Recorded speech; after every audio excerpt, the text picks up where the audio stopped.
Big dent repair marathon planned for today.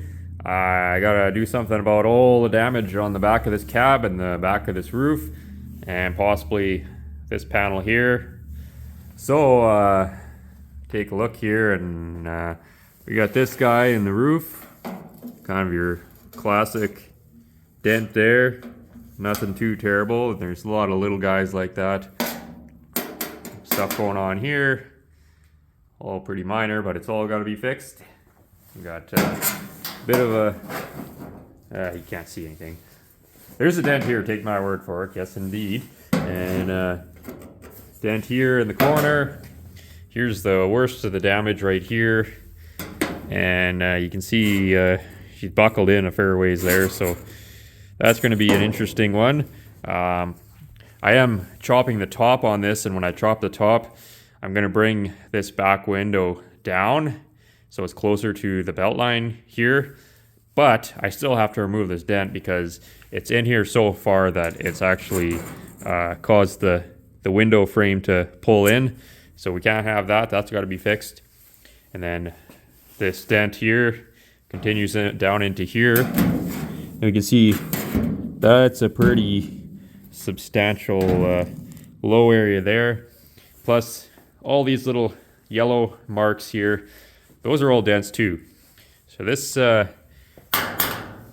is going to be a bit of a project. The challenge we have is that all of these dents are concealed behind this inside panel, which is welded in. So the only way to fix the dents properly is to drill out about 8 million spot welds, remove this entire inner panel, and then we'll have full access.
Oh, you've managed to uncover a little bit of autobody archaeology for all you enthusiasts out there.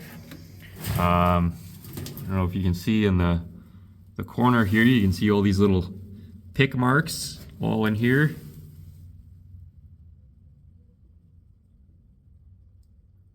Looks like it's showing up on camera. So this corner would have been damaged at the factory. Probably during the stamping process or something before this panel went on. So they picked it out and repaired that area there. I can assure you that this inner panel has not been off since 1953 with the fight that it put up. So it's kind of neat to see how they fix stuff up at the factory back in 1953. Here's how the repair looks from the outside. If you look closely, You can actually still see the file marks where they filed it all smooth. Unfortunately, we do have another fresher dent right here, but it's just a pretty minor one, so it should come out fairly easily. Was it necessary to remove this inner panel to fix just these fairly minor dents on the back of this cab?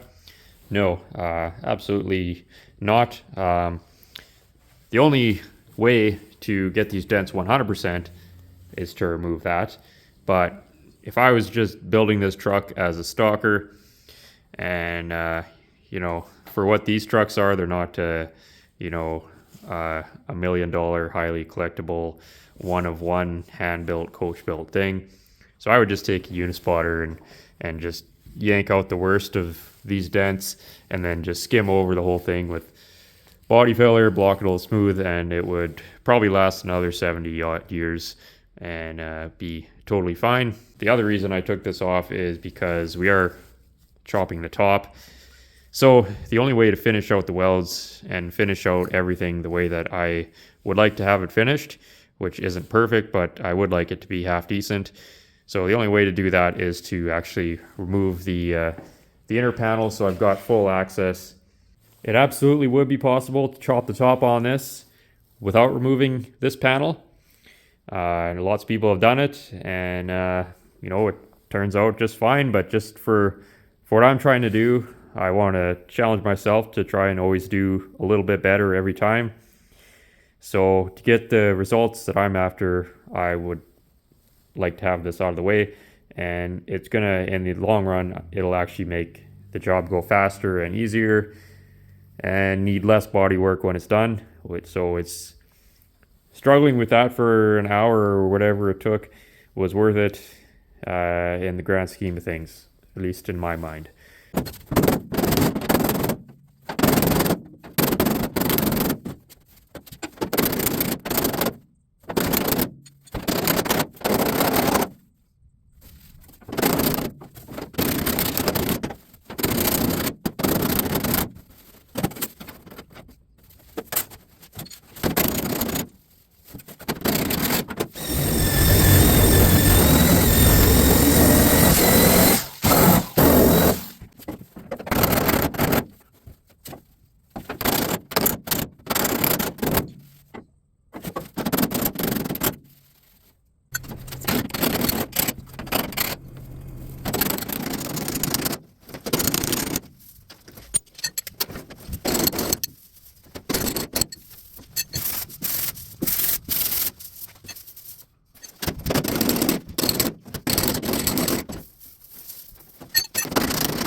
So I thought we'd just do a quick overview of the basic order of fixing dents.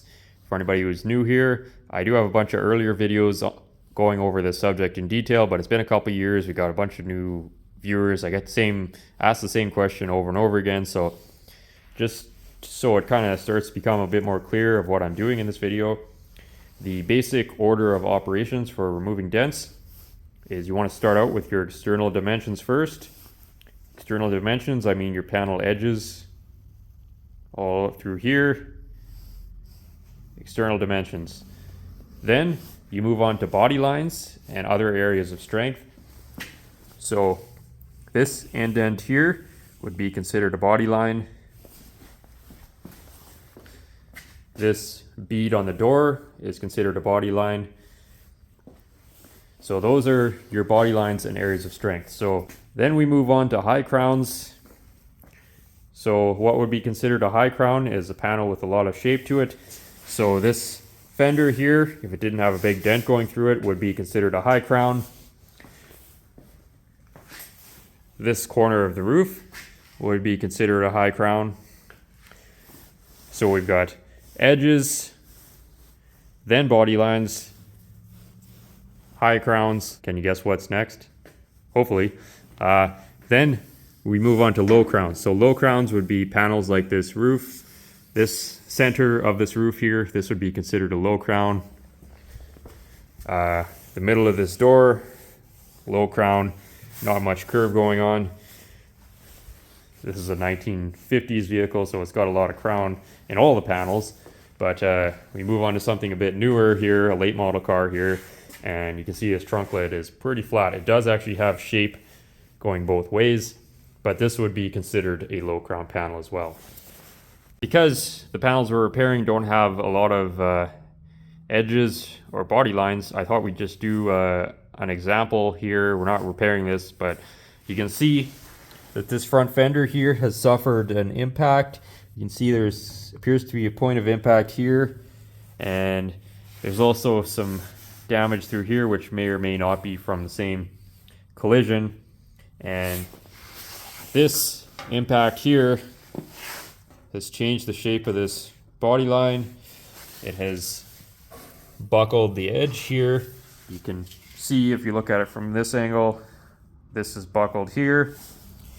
It has also, we don't know if this crack is related, but this is almost definitely related. You can see the edge of this wheel is bulged out here, and this bulged out area has actually affected quite a large area throughout here, but we don't want to just start hammering in the middle of this, because this is what's holding all of this shape out of alignment here. So what I like to do is kind of imagine how the collision happened, where the direction of impact was from, and where the primary source of impact was from. And then basically I work backwards from there. This buckle in the fender here is actually secondary damage, and this is your primary damage. So this is what caused all the damage going backwards. So I try to just kind of start there and work my way back. A lot of times when you start pulling your damage out, the secondary damage will just come out on its own, or you may have to, stress relieve it as you're going. But that's the basic theory there. Is I basically just want to reverse, to put it as simply as possible, you want to reverse the collision. This is how the damage went in. Now we'll remove the damage in the direct reverse way that it originally went in. I'm going to pull on the front here and keep an eye on this as I'm pulling on it.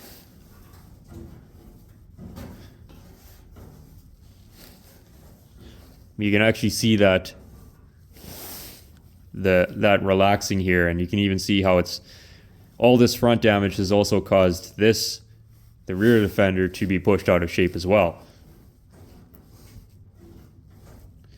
And probably as I'm relieving tension on this, I would take like a slapper or a spoon or something and work on this just to get it to kind of relieve the stress on it and return it back to, help coax it back into shape. But just this minor front end impact has caused damage throughout the entire panel. Even though our order is always edges first, then body lines, and etc., there are times when we have to relieve the damage in the center of the panel or wherever to help move along the rest of the panel.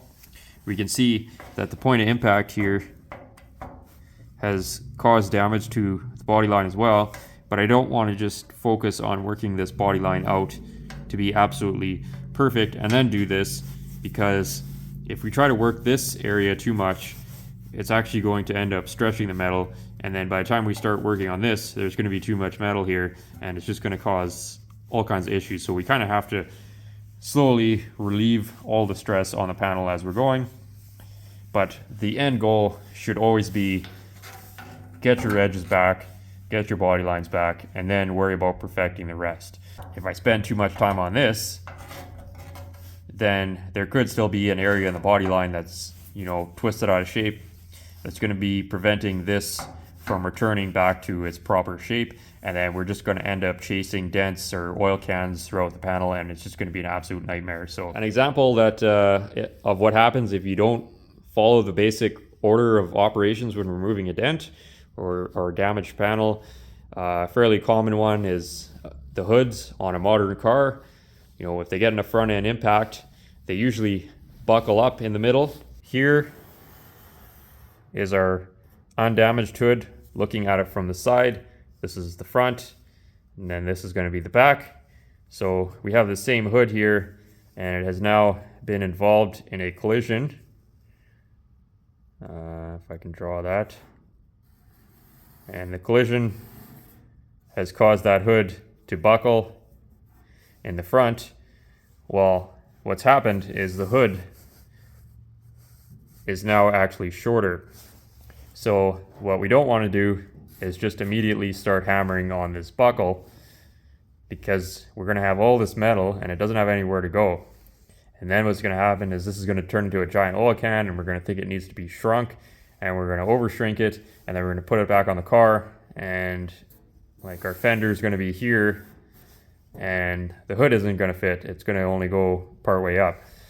So that is because what has to happen first is our external dimensions. So there's our external dimensions here. So what we would need to do is we would need to actually pull this hood ahead.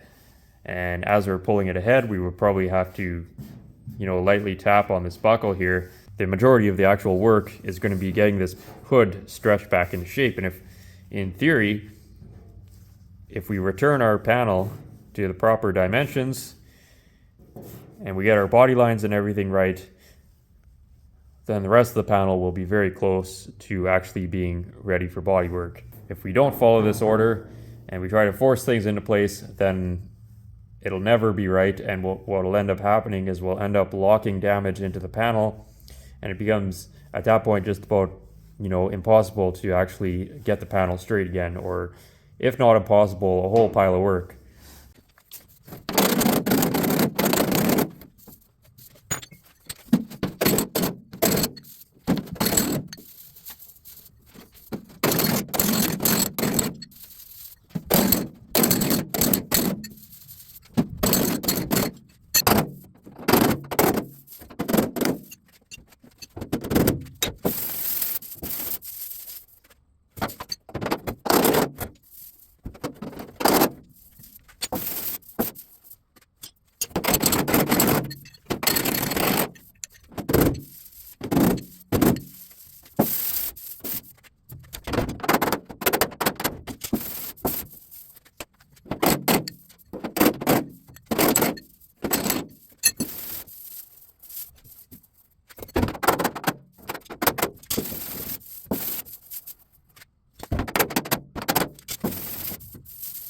So let's pretend we're looking at a dent here from the side, and I'm going to show you there's two basic dolly or dent removal methods here.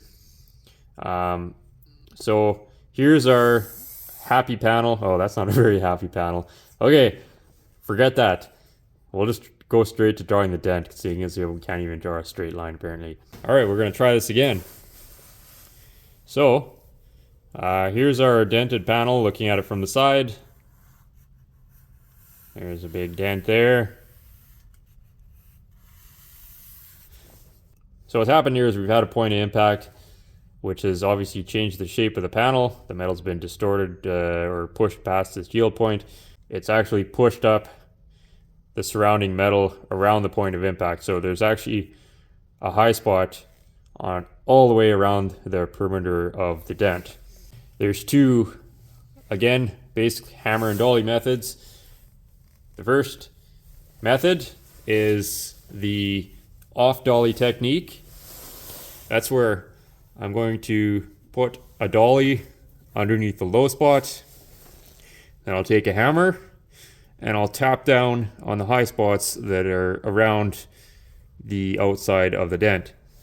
And what that's going to do is, as I'm forcing this up and pushing down here, is it's going to push everything back into alignment here. Another way of doing this, depending on the shape of the panel, and you'll probably see me do this in some of the videos, is I'll take like a flat dolly like this and I'll actually hold it on the outside so that it's kind of touching the high spots, and I'll take a hammer and I'll tap that up, and it's same principle, just reversed, I guess. So that also works reasonably well. So that is the hammer off dolly technique. The other thing which you've probably seen me do, and it actually also works very well, same deal, we're pushing up with our dolly, but instead of using a hammer and just hammering a little bit at a time around here, I'm using this slapper or spoon. You can make these out of old leaf springs or whatever, but what I'll do is I'll push up here from the bottom, and then I'll use the spoon to actually tap down this high spot, and I'll be contacting a larger surface area. So it does a fairly good job of actually leveling things out, and you can just do it using just a hammer, but this it makes it go a lot faster and smoother and easier, because again, it's just a hammer but just a larger surface area. So another thing you'll probably see me doing often is, if it's a larger dent, what I'll do before I do anything else is I'll take sometimes a rubber mallet. I have all kinds of different shape mallets depending on the shape of the panel, and if it's a big dent, I'll just start tapping that up just to get the metal moving in the right direction. Because if the panel's really caved in and I just start trying to do a hammer off dolly technique on it, I'll just end up creating, a low spot, because we really have to get the metal kind of moving in the right direction. You'll also see me probably use this actually as a bumping hammer a lot. And again, that's all I'm doing, is I'm just trying to bump up that low spot, get the brunt of the damage kind of roughed out just so I can start. There is kind of a limit to doing this though. What I see happen often is guys will just take the biggest, heaviest hammer and they'll just start wailing on it, and it'll get the dent out fast, but in the same process, you're also stretching the metal a whole pile more. And then to actually get it straight again, it becomes difficult, if not impossible, because now you're creating a bunch more collisions, essentially, instead of just trying to repair what the original collision was. So you end up with a panel that resembles, this, and all these areas are stretched, and then there's really, you have to do a whole pile of shrinking or whatever to actually get that panel back into shape, if even you can get it back into shape. So it's all kind of a fine balance and a lot of practice. And so that moves us on to the next technique, which is the hammer on dolly technique.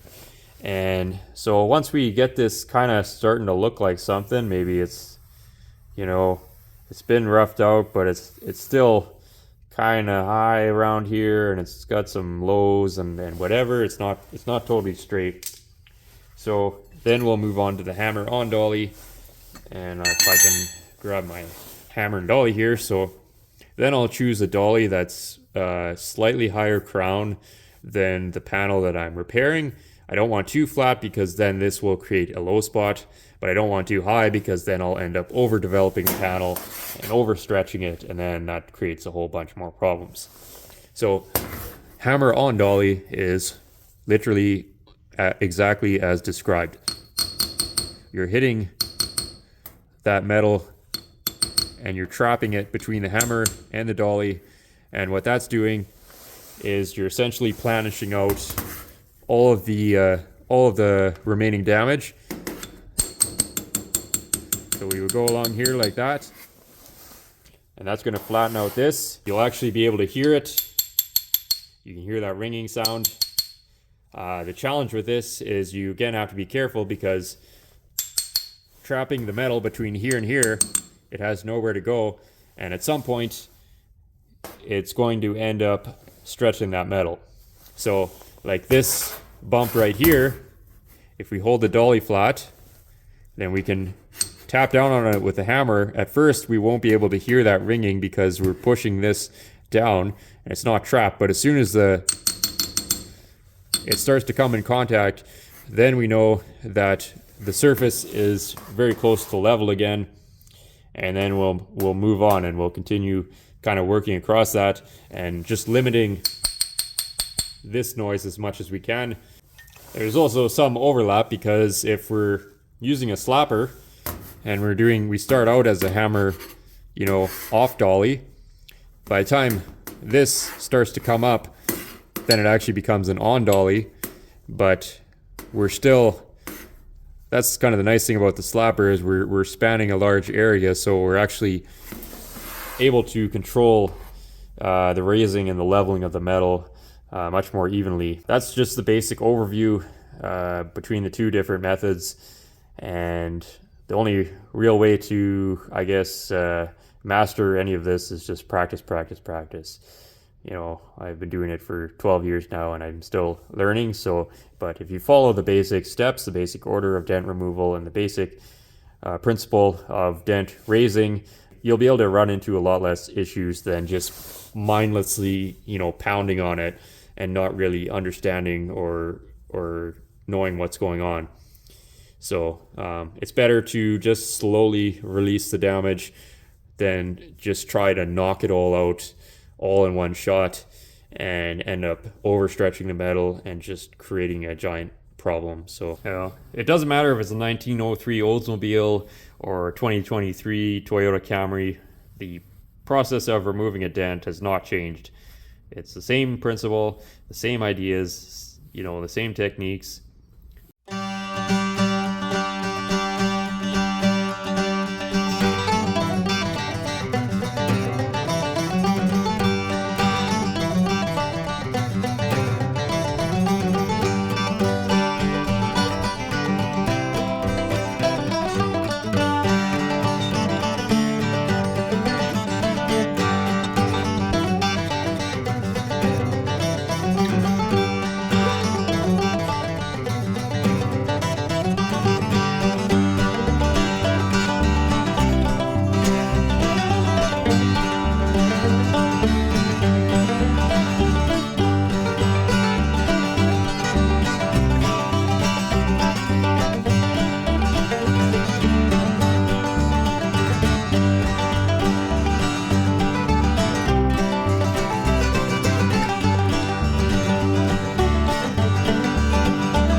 The roof all kind of roughed back into shape here. I'd say it's not 100%, it's probably at like 90 some odd percent, but the shape has all been restored to the panel and there's no like giant dents or anything, or even smaller dents. We want to get the shape completely restored before we cut anything, because anything that's wonky about it now is only going to be magnified when we start chopping the top, and we have to do a big weld seam right across the middle of this roof. So I can't have anything in that area that's going to affect that weld seam, because if we go to weld it and the roof starts doing weird stuff, you know, we're not going to know if it's the damage that caused that or the welding, and so then we start chasing our tail. In this case, like I said, the shape of this panel has been restored. Unfortunately, there is rust pitting and such, so there's nothing we can do about that, but this is the only real evidence of this was a large dent here, and that's really all that's left, is just a little bit of rust pitting there. So that should be okay there, and just little spots of rust and rust staining or whatever. So not much we can do about that. Little trick for seeing if you got the damage out is you can take probably a paper towel that hasn't been crumpled up, like so, and you can just run your hand across here, and because your hand is all kind of garbled up and lumpy and bumpy and whatever, you can't really get as good of a feel just with your hand. But if you put something in between your hand, then you get a much better idea of what's happening. You'll also find that usually one hand feels better than the other hand. Everybody's kind of different. For me, my right hand, I can feel damage better with my right hand than I can with my left hand. So left hand is like used car lot quality, and then right hand is slightly above used car lot quality. So that's a little trick there. I think most people already kind of know that, but just in case you don't, tip of the day there. One area of the roof where we didn't really get super carried away with is the dent that was right under this back window here. And so what I did is I roughed out the dent, and then I just made sure that the body line was straight, and then the upper area was within the zone, because what's going to happen when I chop this is I'm going to be removing material from below this window frame. So I didn't really see any point in getting it 100%. I just wanted to get the shape back and get the actual window mounting edge straight, just so there's not any stress on that area. But again, it's not worth going the full mile if I'm just going to be cutting that part out.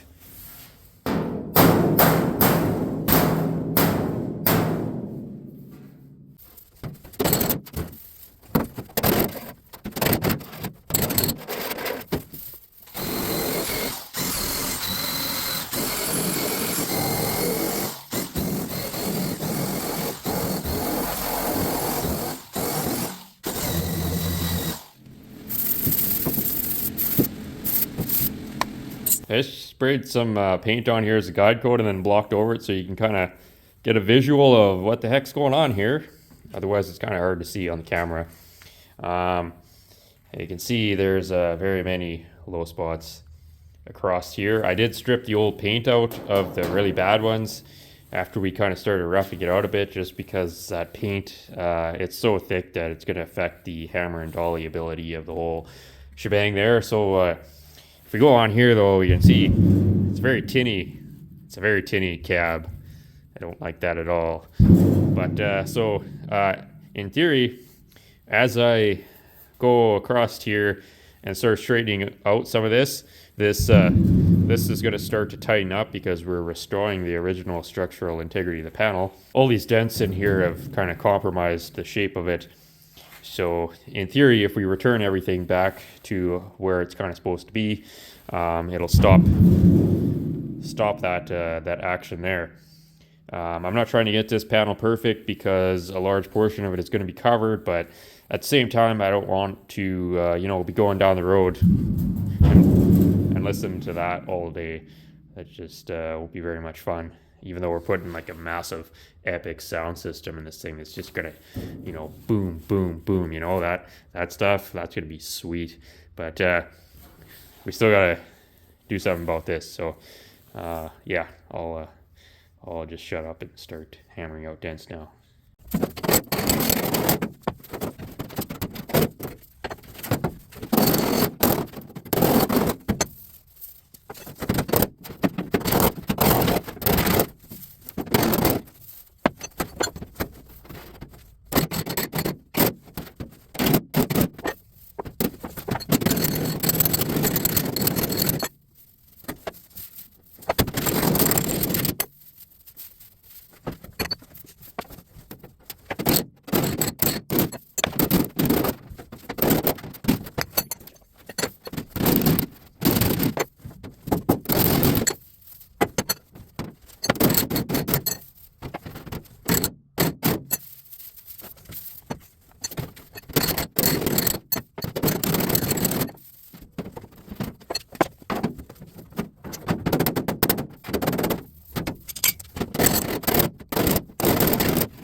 So I'm just kind of working my way across this panel here, and we can kind of already see where this big dent was. I can tell, and you should be able to tell as well, I think.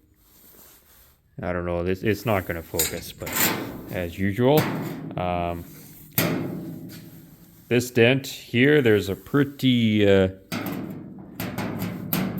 ferocious bulge starting to form here, and I do like to kind of get the worst of the damage all roughed out before I even start thinking about shrinking anything. So we've kind of been banging on it for a while now. It's obviously got a long way to go, but I can just, this is not going to go away on its own. I can tell that already. Like sometimes with smaller high spots, you can rearrange the metal and you can kind of push it into the surrounding area.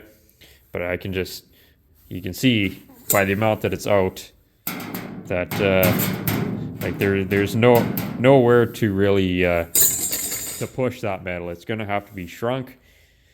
So that's what we're going to do, is we're going to kind of see if we can shrink that down, and then we can continue working across here. But this is bulged out like this, it's just going to affect the rest of our repairs on this panel, so we do need to do something about this.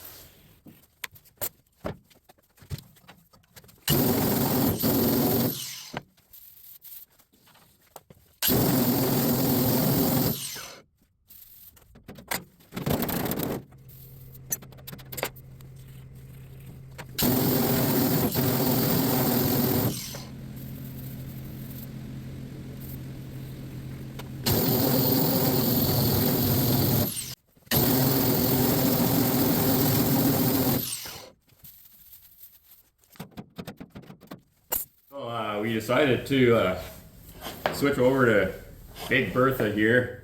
That little 5-inch shrinking disc that I have, it ain't gonna cut it, and I've used it a couple times since I bought it a few months back, and it certainly has a place, I guess, but it hasn't changed my life. For a big panel like this, we might as well be using the biggest tool we have, and the actual, I guess, proper tool for the job, apparently. This is my first time using the 9-inch disc, and we got it set up on a grinder here that's hopefully rated to, for enough RPMs for this to actually work properly. In the past, I just used like a sander polisher type thing, and it never did anything, but it didn't put out enough RPMs. This thing's rated to 6,500 RPMs unloaded, so I think it should work a little better. I certainly would hope so anyways. Everybody else says they work good, so I guess we should address the elephant in the room here before anybody comments on it.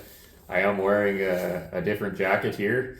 This one still has functional buttons on it, and it has less tendrils hanging off of it, because this is a fast spinny thing, and it does have a safety edge on it, but it's still, you get this thing going at 6,000 RPM, and it hooks into the tendrils on your burned up coat. It's you're gonna have a bad day.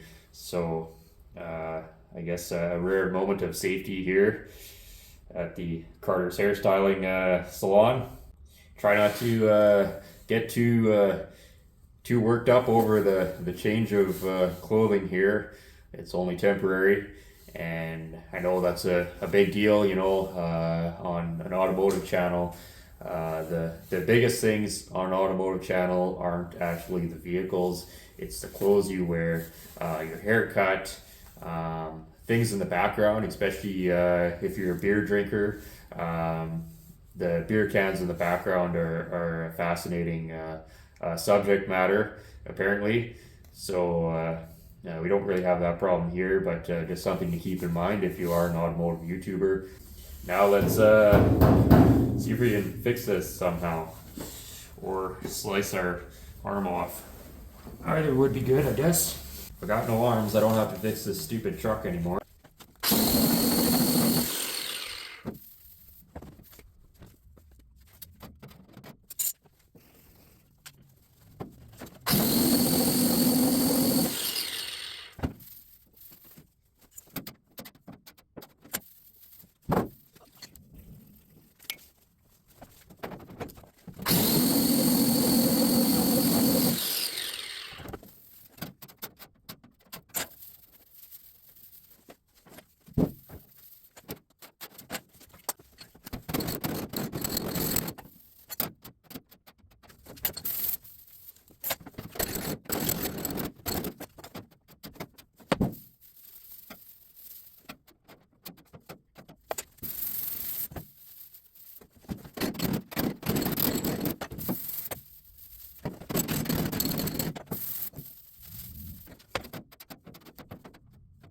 So yeah, that actually did get us off to a good start here.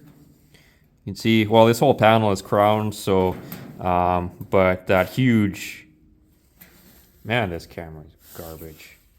Let's see if this helps. It just doesn't want to focus. Obviously still going to need more work, but the whole panel does have crown, so we don't want it totally flat, but it is going to need some more work for sure. And you saw after I used the shrinking disc on it, I went back and I hammered and dollied using the slapper and a curved dolly. And so what I'm doing is just shrinking the high spot. You know, it'll be shrunk, but you actually have to go out and displace that metal to, you know, where it needs to be. So we had the high spot here, and then there was a low spot on each end, and it was so high that there wasn't enough metal to go around to just push it out here. So we did have to shrink it, but then after we shrunk it, we still had to go back and push that metal into the outer low spots. And this is going to need more work still. But the thing with doing a panel like this, where this isn't just one collision here, we're dealing with probably, I guess, 70 years of damage that didn't all happen at once. So we start with kind of the worst of the damage and just gradually rough it out. So now this is feeling a lot better here, but when I go down here, I can feel there's a bigger dent here. So pretty sharp dent, but it's affected a large area here. And then we've also got low spots here. This is all lumpy. There's a big dent right here.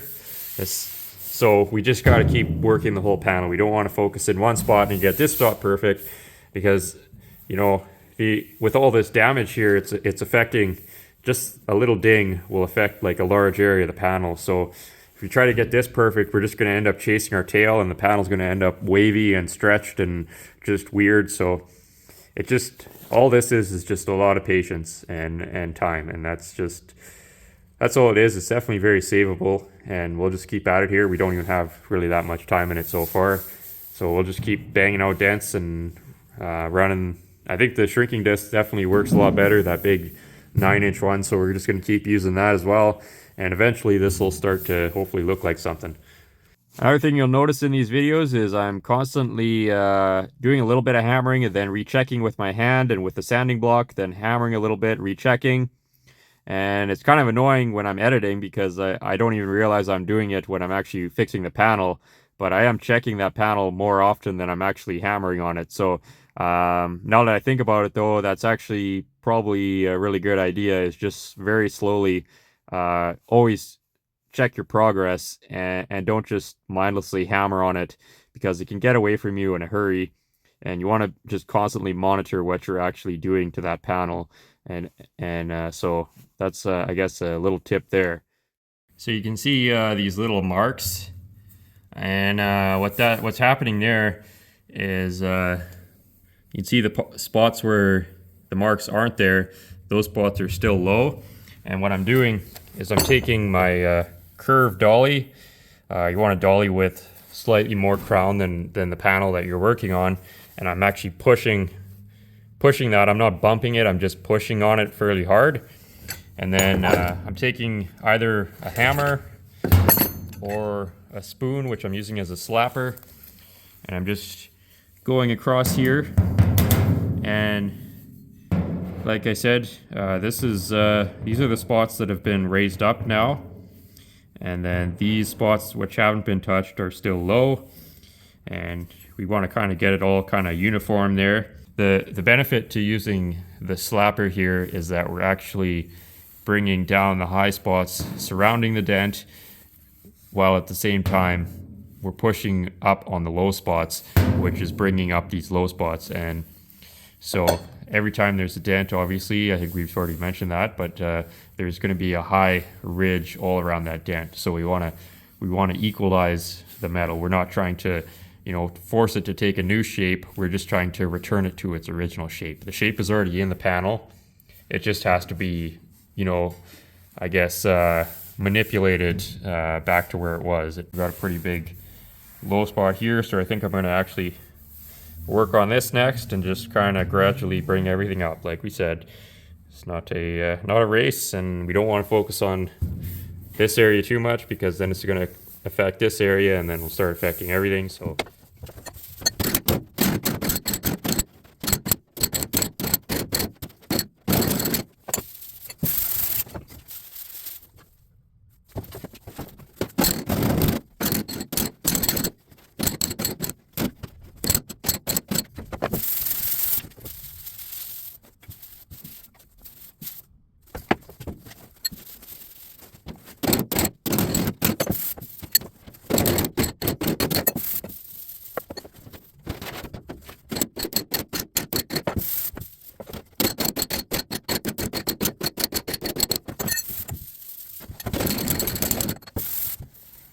yeah, this is starting to come out here. We had a pretty big dent here, and it still needs some more. We're just kind of starting to work into some of these other dents now. So a little trick for these sharper dents and creases like this and this. It's kind of tempting, and you probably see me a lot using my bullseye pick on stuff like this on higher crown panels. On these lower crown panels, I try to limit that in the middle. You know, it's still a handy tool for that, but it's kind of one of the final stages because it's very easy to kind of overdevelop this panel. So we want to just use a very light touch. So there's a little handy trick for getting these out that I'll show you here. So we're on the inside of the cab now, and unfortunately the camera's not really picking it up. But what I did is I sanded across the inside of the panel just with some 80 grit, and not necessary, but it does help. And what that's going to do is it's going to kind of show us where the highs and lows are from the inside. And again, this isn't, it shows up you know, to my eyes, but on the camera it's just not picking it up. But I think, what do we got here? This one shows up. So you can see we have a very small, kind of shallow but sharp dent right here. So the trick for that is we don't want to just bump that up. So what you can do is you can take your dolly, and depending on the type of dent, you can use whatever is, I guess, the right shape for it. But in this case, we're just going to use the end of it where it's kind of very curved right here. And what I'm going to do is I'm going to push directly into that that low spot,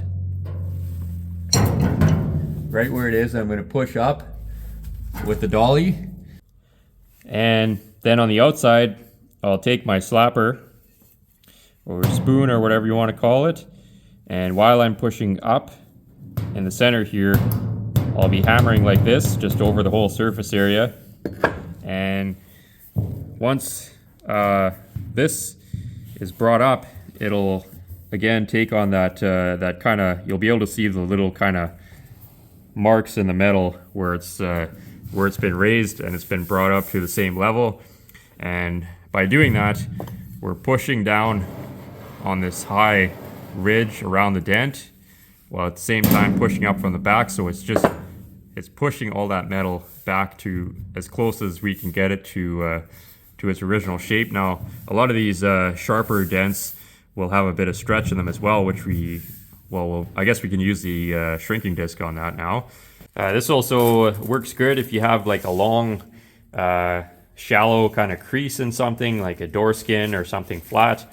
You can take like the edge of a dolly like this, or this edge here works really good, and you can actually push up into that crease and then use your slapper on the outside, and that'll bring that crease right back to level again. So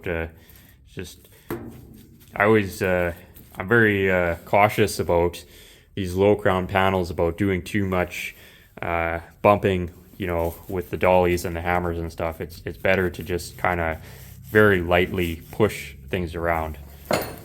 We're going to try to bring this area up right here using just that exact same technique that I just showed you. I'm going to push up on the inside, and I can see the mark, You probably won't be able to see on camera, but I can see the mark where it's hitting, and I like to just kind of do like a preliminary light tap just to see where it's contacting, and if it's not in exactly the right spot, I can reposition the dolly on the inside.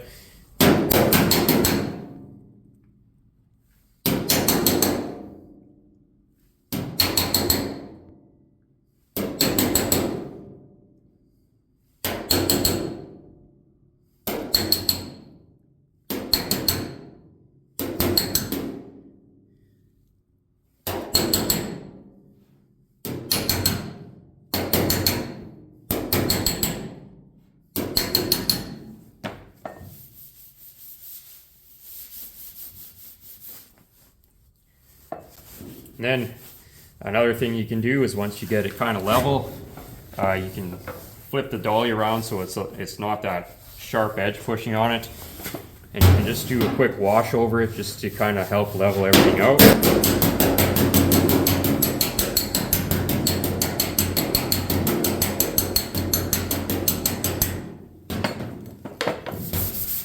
Check our progress here.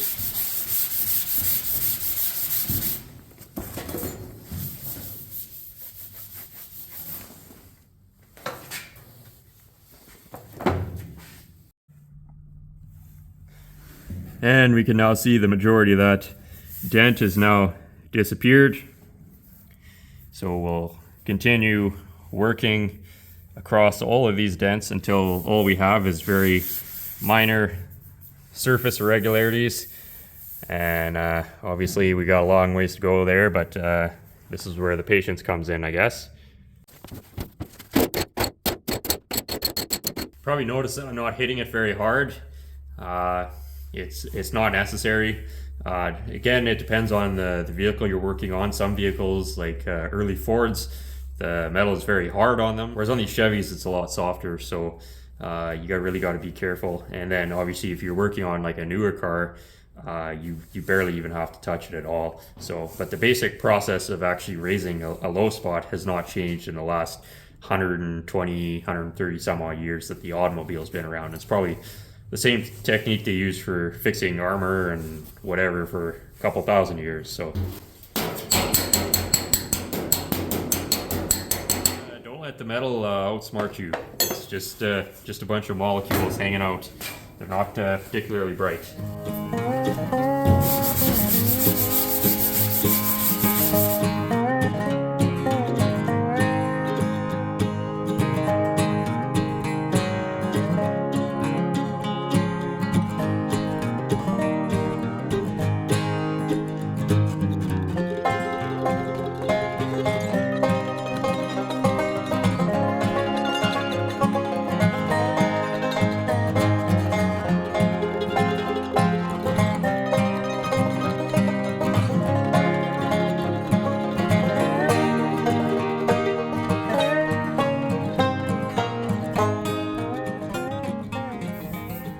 So what you just saw me doing here in this dent area is using the bullseye pick on it, and then going back using my curved dolly and then planishing it back flat, and then just slowly raising it up that way. The reason for that is there's a brace in behind here, so it's limiting my access, and I can't quite get the leverage I need. The other thing is you can see the panel actually curves here. As soon as the panel starts to get curves in it, it adds a lot of strength to the panel, and you can't really get away with just pushing up on it. It has to have some extra force. Because I don't have the leverage to actually hammer it from the inside, I'm using the bullseye pick, but what I'm doing is I use a blunt tip on it. You can see that tip's very flat, and I don't very rarely ever actually use the sharp pointed tip. I do have one for it, and it works okay if you're doing like welds and stuff, or just getting that last little bit out. But I very rarely actually ever use the pointed tip. I always use the blunted tip, so I'm not just putting a bunch of ice pick marks in the metal, which is not really what you want to do. So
So the video was getting a bit repetitive there, so I just did a final kind of hammer and dolly over a few areas, and then a final wash over with the shrinking disc on the outside as well as on the inside.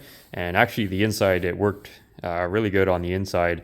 You know, this isn't a 100% panel, but I wouldn't even at this stage. I may still go back and tweak it some more, but honestly at this stage I wouldn't even feel bad about just putting body filler over here at this stage and doing one coat of filler and blocking it out, and then it would be done.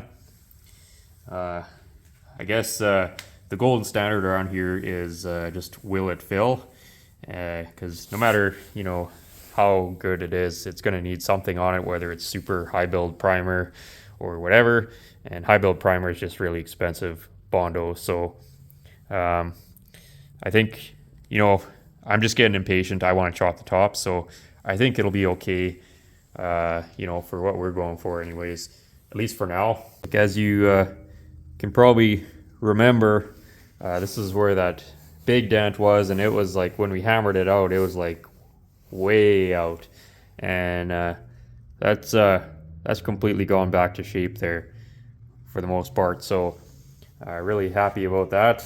Again, this isn't a 100% finished panel, but I'm kind of getting impatient here and I just want to cut the roof off. Back here, I originally thought this was a crease back here, but this is actually I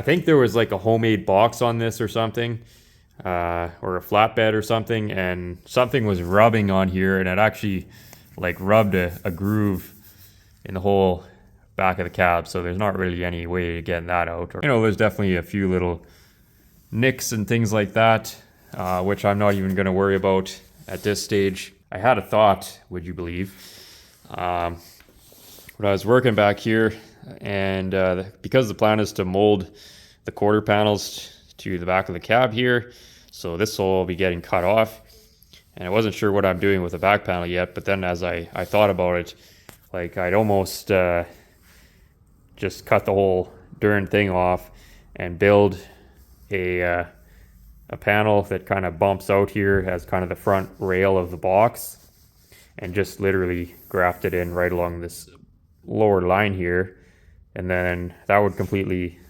eliminate this this entire back panel out of the equation. And then we just do probably a flat panel for the front of the box, and then there'd be kind of probably a snap-on tonneau cover that would go up to that front lip or whatever along the back here. So I'm thinking actually everything back here was probably a waste of time, but that's just the thinking right now. Like originally I was gonna just come down here and then just do kind of a straight something spliced in right along here, but again, while I was working on this, I was kind of looking at it, and you know, if I don't want it to look like it's just kind of splooged on, it would probably make more sense to actually join it right in at that factory seam and just have that front lip or front panel of the box just tie right into there. I have had to repair back panels on these cabs before, or these trucks, and they are not all that easy to repair. It's very flat through the center, so it becomes quite a challenge, and it can be quite tedious. And this thing here really just shaved a ton of time off the repair. So this 9-inch disc here is made by Proshaper or Restyling, and this is definitely worth the money. I'm very pleased with this tool here. I bought the combo kit, which comes with the 5-inch disc and this 9-inch one. See me use the 5-inch disc a little in the past probably, and I think it has its place, but if you're on a tight budget, go with this disc. It's way more useful. You know, trying to use the little disc on a panel this big, you know, it's like trying to block out the quarter panel on like a 62 Continental with a block this size. You know, it's just, all it's going to do is it's just going to go into all the low spots, and just, it's not going to help anything at all, or very little. So this disc definitely works better. The other thing is I have used a 9-inch disc made by a different manufacturer in the past. I used it with one of these like sander polisher things. This thing's only rated to 3,000 RPM, and it never did anything. all it did was kind of gall up the surface and just make a lot of noise. So if you are going to get one of these, you got to get a big grinder. This one's rated at 6,500 RPM unloaded. This works so much better than this little grinder did. So definitely you got to get the decent sized grinder if you want to actually do anything. The other thing is, you probably see me start out, I was marking up the surface with permanent marker. That's supposed to help lubricate to prevent galling. And then partway through, I just quit doing that. The ticket here is just keeping the disc clean from any burrs or anything like that. And the higher RPM of this grinder, galling wasn't really a huge issue. So I found trying to lubricate the surface with this was just kind of a waste of time. I also don't quench the surface. I found in my experiments in the past that it's better to just let it cool naturally. Spraying water on it, it just seems counterproductive. It just makes a mess. And, you know, I don't quench my welds. I don't really quench anything else. So, you know, it's just not good practice, in my opinion, to quench it. So I just let it cool naturally. It seems to work a lot better. It also, if you can get to the inside and work the inside, that made a big difference too. So running it on the inside, I ran it on the inside a couple times, ran it on the outside, moved the metal around with a hammer and dolly and just worked back and forth. Worked really good for that. Certainly not a miracle tool. It's not just going to magically turn garbage into awesomeness. You have to go in and do a lot of hand work as well. And if I wanted to get this 100% metal finished, I would have to go in and hand finish it using more conventional methods. But it does get the panel to the point where it's actually to be considered savable, I guess, and to the point where you can just do body work on it if you want to go that route. So certainly a good tool, definitely on my recommended tool list. If any of you are thinking about getting one, you definitely should. And for any of the concerned parties here, this panel, all the tinniness is gone. It's nice and woody now. So very pleased to see that. Just restoring the damage out of the panel has completely returned its structural integrity. Even though we may end up not using this panel, a while back somebody in the comments told me that I needed to replace this entire panel just because it was dented. So now we can say I told us so to whoever made that comment. So to me, the time spent fixing this was totally worth it, even if we don't end up using it, just to say, hey, we fixed it. And this panel here is $1,700 Canadian by the time it's shipped to my door with tax and everything else. I know if you're in the United States you can get it a lot cheaper, but I just priced it out and it's $1,700 Canadian for this entire panel, and then I still have to spend the time to change the whole panel. So I'm not going to spend $1,700 on a new panel that is probably actually still going to end up needing body work as well, because they're never totally perfect when you get them out of the box, if they even arrive in one piece. Somebody usually runs them over with a forklift or whatever before they get to your door. So totally worth saving this panel. It wasn't rusted out, it was just dented. So anyway, thank you everyone for watching. Sorry for the long video. And next video, we're finally going to be hacking the roof off this thing. That's right. We've been promising it for a while, and we're finally ready for the top chop. So hope you're all looking forward to that. And anybody who's not looking forward to that, bad news is by the time you're watching this video, the roof will have already been removed from this, and this beautiful classic truck will have already been destroyed. So you're too late. Thank you everyone, and have a Merry Christmas and Happy New Year.